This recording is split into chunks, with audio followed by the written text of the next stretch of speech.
muslimin muslimat. Artinya apa? Orang yang ingin mencari ketenangan jiwa, dia pergi ke danau, dia pergi ke pantai, dia pergi ke bukit, tapi apa yang dia dapat? Maksiat, dosa, karena tempat-tempat wisata dipenuhi dengan perbuatan maksiat. Tapi apa yang terjadi di tempat kita? Sebelum sampai, di sebelah kanan saya lihat hotel yang tinggi, tertulis hotel syariah.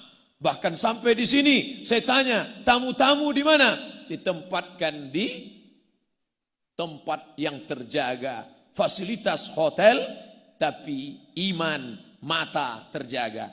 Saya ustadz tapi manusia biasa. Kalau ceramah di beberapa kota, saya ditempatkan di hotel. Hotelnya tinggi.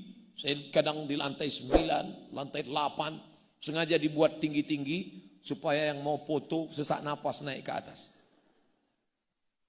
Begitu masuk di lift, mau turun ke bawah, kita serba salah. Sudah pakai peci, pakai sorban, pakai koko, pakai kain sarung. Di dalam lift ada orang besar pakai baju kekecilan, orang kecil pakai baju kebesaran. Kadang roknya panjang, tapi resleting belum dipasang. Kadang setingginya 160 cm, kain yang dipakai 100 cm. Dipakai ke bawah terbuka ke atas, dipakai atas tertutup ke bawah. Loh, Ustadz ngelihat ya, dikit. Tapi ketika mereka datang berwisata kemari, itu semua terjaga, matanya terjaga. Yang datang ke Iskarima menenangkan jiwa. Dari mulai Syekh Muwaffaq, mursyid tariqat Syaziliyah, sampai birokrat duta besar Saudi Arabia datang kemari. Untuk apa? Melihat suasana perbukitan, sawah, air mengalir, mendengar kicau burung, menyaksikan suasana yang indah. Tapi di samping itu jiwa mereka, spiritual mereka, jiwa darah daging mereka tenang. Kenapa? Ala bizikrillah, ketahuilah dengan banyak mengingat Allah, tatmainnul qulub, hati menjadi tenang. Ternyata ketenangan bukan didapat karena makanan. Karena ketenangan bukan di perut. Ketenangan bukan didapat lewat minuman. Karena ketenangan bukan di tenggorokan leher. Tapi ketenangan berada di dalam hati. Di mana letak tenang? Ayatnya dibacakan ananda kita tadi. Huwallazi anzala sakinata. Dia yang menurunkan ketenangan. Kemana? Fi qulubil mu'minin. Di dalam hati orang beriman. Kota metropolitan, semakin besar kota, semakin hebat fasilitas, semakin banyak rumah-rumah yang menawarkan ketenangan palsu. Apa namanya? Sinema 21. Apa namanya? Karaoke. Sibuk. Masuk kantor, ditekan atasan. Pulang kantor, kena tilang. Sampai di rumah, ditekan orang rumah. Akhirnya stres, depresi, mencari ketenangan di luar rumah. Pergi ke karaoke, nyanyikan lagu pop, tidak tenang. Masuk lagu dangdut, makin gak tenang. Lagu rock, R&B, K-pop, makin tak tenang. Akhirnya makan pil anjing gila, baru agak tenang. Masuk sabu-sabu, makin tenang. Sakau, mati, hilang. Di mana sebenarnya ketenangan itu? Ketenangan itu jawabannya, datanglah ke komplek Iskarima. Allahu Akbar. Maka ke depan akan menjadi alternatif wisata bersih, wisata steril, wisata religius. Apa yang ingin dicari? Ingin melihat pemandangan sawah yang menguning, silakan datang. Ingin melihat gemerici air terjun, silakan datang. Ingin mendengar kicau burung, silakan datang. Memangnya di kota tidak ada burung? Banyak, tapi burung-burung tersiksa di dalam sarang. Berkicau juga dia, tapi orang yang ahli burung tahu lain kicau burung di kota dengan kicau burung yang bebas kemana terbang sejauh mata memandang. Hari petang dia kembali pulang, dia tahu di mana letak sarang. Tapi di tempat lain diletakkan di sangkar emas, burung itu berkicau, tapi sebenarnya bunyi kicauannya penuh penderitaan. Kawin. Dari sejak akil balik dia tidak melihat betina. Di sini alam terkembang, indah, kicau burungnya lepas, bacaan Al-Quran para santri menenangkan jiwa. Dari sejak saya sampai tadi mendengarkan bacaan Al-Quran, sampai saat makan mendengarkan bacaan Al-Quran, belum pernah saya makan senikmat ini dan sebanyak tadi. Entah karena indahnya bacaan Quran atau karena lapar, wallahu alam. Tapi rasanya Allah yang menurunkan ketenangan, karena janji Allah tak mungkin ada tipu dusta. La ya'tihil batilu min baini yadayhi wala min khalfihi. Itulah kitab yang suci, yang tak ada kepalsuan, yang tak ada kedustaan, yang tak ada kenistaan, yang tak ada pencitraan di dalamnya, baik di depan maupun di belakang. Tanzilal Azizir Rahim, yang diturunkan dari Dia yang Maha Perkasa dan Maha Penyayang, Al-Quran. Maka wisata religi, wisata bersih, wisata steril, jauh dari dosa, jauh dari maksiat. Ketika ini sudah terbentuk, sudah nampak, sudah nyata, maka di masa akan datang mustahil orang akan membawakan maksiat dan dosa ke lingkungan ini. Beruntung bertuah Bapak Ibu yang ada di sekitar pesantren Iskarima. Kenapa? Di tempat lain orang ingin merubah yang hitam, merubah yang gelap menjadi terang. Tapi di sini sudah terang duluan, sudah terang dengan cahaya Al-Quran. Maka mustahil orang akan dapat berbuat maksiat dan dosa. Andai pun ada diam-diam, tapi untuk nyata dia tidak akan berani. Kenapa? Karena masyarakat sudah ngaji, sudah terbentuk pola pikirnya, sudah nyata di depan mata, sudah nampak anak-anak penghafal Al-Quran.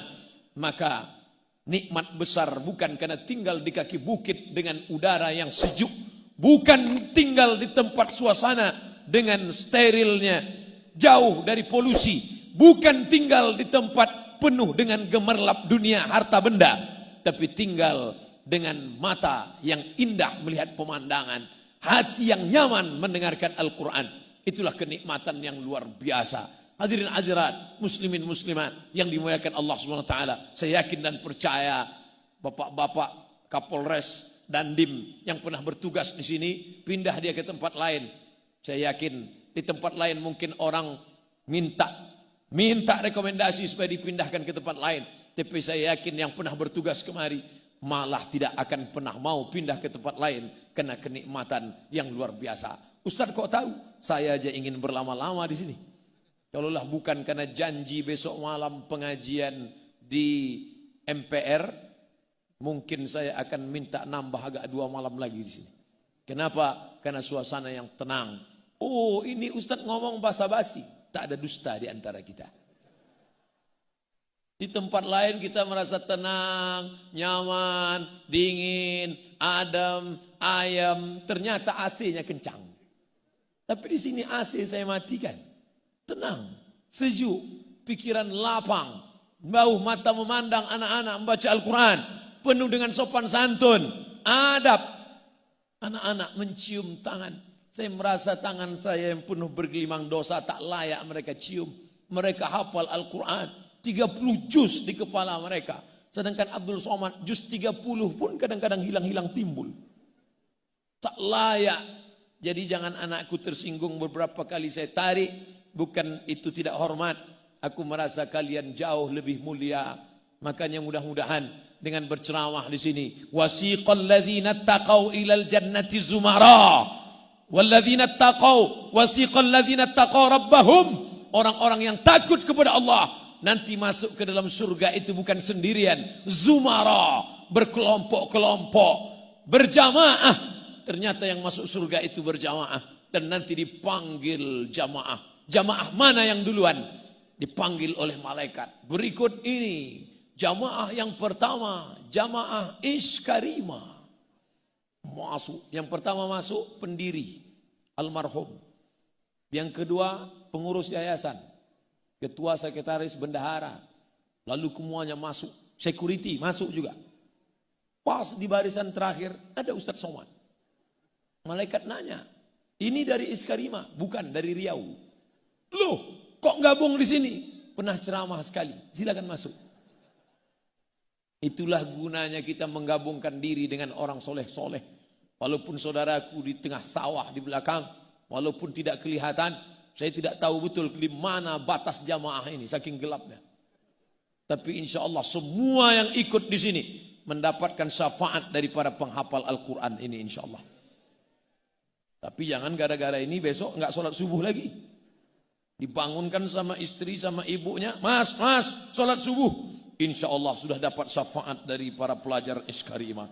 Belum. Karena syafaat orang beriman. Dalam hadis yang panjang tentang syafaat, lebih satu lembar.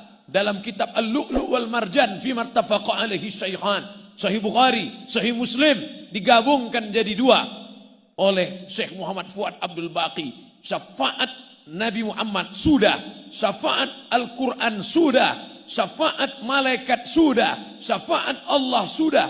Ternyata ada syafaat orang yang beriman. Para penghafal Quran ini ketika diperintahkan Allah masuk ke dalam surga. Hai para penghafal Quran yang soleh-soleh, masuk kalian ke dalam surga.